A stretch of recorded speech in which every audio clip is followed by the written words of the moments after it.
അപ്പോൾ hello guys, അങ്ങനെ നേരത്തെ ഓസ്ട്രിയ സ്പെയിൻ മത്സരം അവസാനിക്കുമ്പോൾ സ്പെയിൻ ആധികാരികമായി തന്നെ സ്പെയിൻ ജയിക്കുന്നു. ആൻഡ് എന്ത് പറയട്ടെ, fully domination, defence level domination, mid level domination, attacking domination.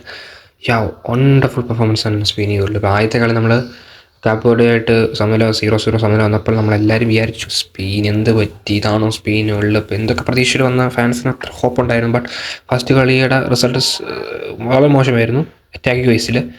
But ഇപ്പം നോക്കുക, അതിന് ശേഷമുള്ള കളിച്ച കളികൾ ആണെങ്കിൽ പോലും ഓൾറെഡി 4 കളി കളിച്ച് ഒരു ഗോൾ പോലും കൺസീഡ് ചെയ്തിട്ടില്ല. കഴിഞ്ഞ കളി തൊട്ട് ഗോൾ സ്കോറിങ്ങിൽ ഉണ്ടെങ്കിൽ പോലും അവർ ഗോൾ അടുപ്പിക്കാതിരിക്കാനായിട്ട് ഇവർ നോക്കുന്നുണ്ട്. അതുകൊണ്ട് ഇതുവരെ കൺസിഡർ ചെയ്തിട്ടില്ല. ബട്ട് ഈ കളിയൊക്കെ ഇവരുടെ 3-0 ഓയാർസബാലിൻ്റെ 2 ഗോളും പിന്നെ പെട്രോപ്പോളയുടെ 1 ഗോളും, അങ്ങനെ 3-0. ആൻഡ് കുർക്കുറ ഓയാർസബാൽ ഇവരുടെ linkup well cooked. Australia cookie എന്ന് പറഞ്ഞാൽ ഓസ്ട്രേലിയയിലെ ഓസ്ട്രിയ ഇതാ 3ാമത്തെ ഗോൾ തന്നെ കണ്ടാൽ മതി അവരെ എത്രത്തോളം കളി ഡോമിനേറ്റ് ചെയ്യുമെന്ന് അറിയാൻ വേണ്ടി. Amazing performance. ആൻഡ് കുബാസി പറയാൻ വാക്കുകളില്ല. കറൻ്റ് ഈ വേൾഡ് കപ്പിലെ ഏറ്റവും ബെസ്റ്റ് സെൻറ്റർ ബാക്ക്. സ്പെയിൻ്റെ ഡിഫൻസിൽ ആ റോൾ ഫുള്ളി അറ്റാക്ക് എന്ന് വെച്ചാൽ സ്പെയിൻ അറ്റാക്ക് വൈസ് നോക്കുമ്പം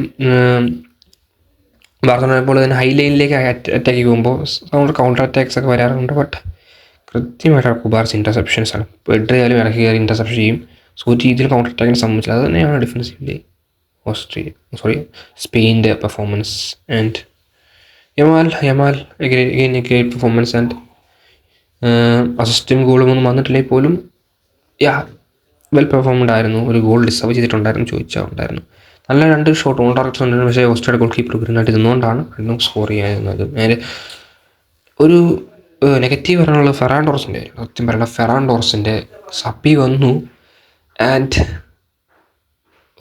ഷിറ്റ് സോ പൂർ പെർഫോമൻസ് ആയിരുന്നു. അപ്പം അത്രയുള്ള കേസ്. അപ്പോൾ ഫെറാൻ ടോറസിൻ്റെ കാര്യമാണ് എനിക്ക് നെഗറ്റീവായിട്ട് പറയാനുള്ളത്. കുഴപ്പമില്ല, നമുക്ക് അതിവിടെ പ്രശ്നമൊന്നുമില്ല, ജസ്റ്റ് പറയുന്നേ ഉള്ളൂ.